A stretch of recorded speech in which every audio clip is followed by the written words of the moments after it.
வணக்கம். இது எஃப்ஐஆர். நாட்டின் பல்வேறு இடங்களில் நிகழ்ந்த குற்றங்கள் மற்றும் அதன் பின்னணி பற்றிய தொகுப்புகளை இப்போது பார்க்கலாம். ராஜபாளையத்தில் தனியாக வசித்த மூதாட்டி தவறி விழுந்து இறந்துவிட்டதாக கருதி அடக்கம் செய்ய குளிப்பாட்டிய போது அவர் அணிந்திருந்த 20 சவரன் நகை மாயமாகி இருப்பதை கண்டனர். மேலும் உடலில் இரத்த காயங்கள் இருந்ததால் அதிர்ச்சியடைந்த உறவினர்கள் போலீசுக்கு தகவல் கொடுத்தனர். நகைக்காக மூதாட்டியை கொலை செய்தது யார்? காரைக்குடியில் கோவை தொழிலதிபர் வீட்டில் பாதுகாக்கப்பட்ட கோவில் நகைகளை கொள்ளையடித்த எதிர்வீட்டுக்காரர் கைது செய்யப்பட்டுள்ளார். 103 சவரன் நகை மற்றும் 4 கிலோ வெள்ளி பொருட்களை போலீசார் மீட்டனர். திருட்டு பொருட்களை வாங்கிய அடகு கடைக்காரரும் சிக்கினார். கொள்ளை நடந்த 5 நாளில் துப்பு துலங்கியது எப்படி? புதுக்கோட்டையில் போதை ஊசி விவகாரத்தில் நகர காவல் நிலையத்திற்கு விசாரணைக்காக அழைத்து வரப்பட்ட இளைஞர் உயிரிழந்த விவகாரத்தில் ஆலங்குடி நீதிபதி 4.5 மணி நேரம் விசாரணை மேற்கொண்டார். காவல் நிலையத்தில் நடந்தது என்ன என்பது குறித்து போலீசார் மற்றும் உயிரிழந்தவரின் உறவினர்களின் வாக்குமூலங்களை பதிவு செய்தார். அடுத்த கட்ட நடவடிக்கை என்ன? தூத்துக்குடி தனியார் ரசாயன உற்பத்தி நிறுவனத்திற்கு மூலப்பொருள் சப்ளை செய்யும் நிறுவனம் போன்றே போலி இமெயில் அனுப்பி 20 லட்சம் சுருட்டிய உத்தரப்பிரதேச இளைஞர் கைது செய்யப்பட்டார். பாதிக்கப்பட்ட நிறுவனம் சார்பில் அளிக்கப்பட்ட புகாரில் மோசடி ஆசாமி சிக்கியது எப்படி?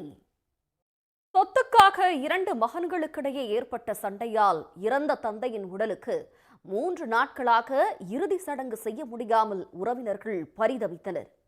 இது ஊருக்கும் குடும்பத்திற்கும் நல்லது அல்ல என்று ஊர் பெரியவர்கள் எடுத்து கூறியும் கேட்காத மகன்களை கடைசியாக போலீசார் அடக்கினர். தெலுங்கானாவில் நடந்த சம்பவத்தின் பின்னணி என்ன? எஃப்ஐஆரில் தொடர்வது சிறிய இடைவேளை. சென்னை புறநகரில் தனியார் நிறுவன ஊழியர்களுக்கு முதலீடு ஆசை காட்டி 1 கோடி ரூபாய் மோசடி செய்தவர் கைது செய்யப்பட்டார். முதலீடு பணம் அனைத்தையும் ஆன்லைனின் கிரிக்கெட் கேம் விளையாட இழந்துவிட்டதாக கைதானவர் கைவிரித்து விட்டதால் பணம் கொடுத்தவர்கள் அதிர்ச்சியில் உறைந்தனர். நடந்தது என்ன? குஜராத்தில் பண மோசடி செய்துவிட்டு 3 ஆண்டுகளாக லண்டனில் தலைமறைவாக இருந்தவர் சென்னை வந்தபோது விமான நிலையத்தில் கைது செய்யப்பட்டுள்ளார். நண்பர் மற்றும் பொதுமக்களிடம் மோசடியை அரங்கேற்றியது எப்படி? செல்போனில் ஃப்ரீ ஃபயர் வீடியோ கேம் விளையாடிய மகன் மீது பெட்ரோலை வீசி தீ வைக்க முயன்ற தந்தையின் செயல் விபரீதத்தில் முடிந்துள்ளது. பக்கத்தில் இருந்த சிறுவன் மீது பெட்ரோல் பட்டு தீ பிடித்ததில் படுகாயமடைந்தார். இதற்கு காரணமான தந்தையை கடலூர் போலீசார் கைது செய்தனர். நடந்தது என்ன? எஃப்ஐஆர் நிறைவு பெறுகிறது. நன்றி, வணக்கம். சென்னையில் ஆபரண தங்கத்தின் விலை ஒரே நாளில்.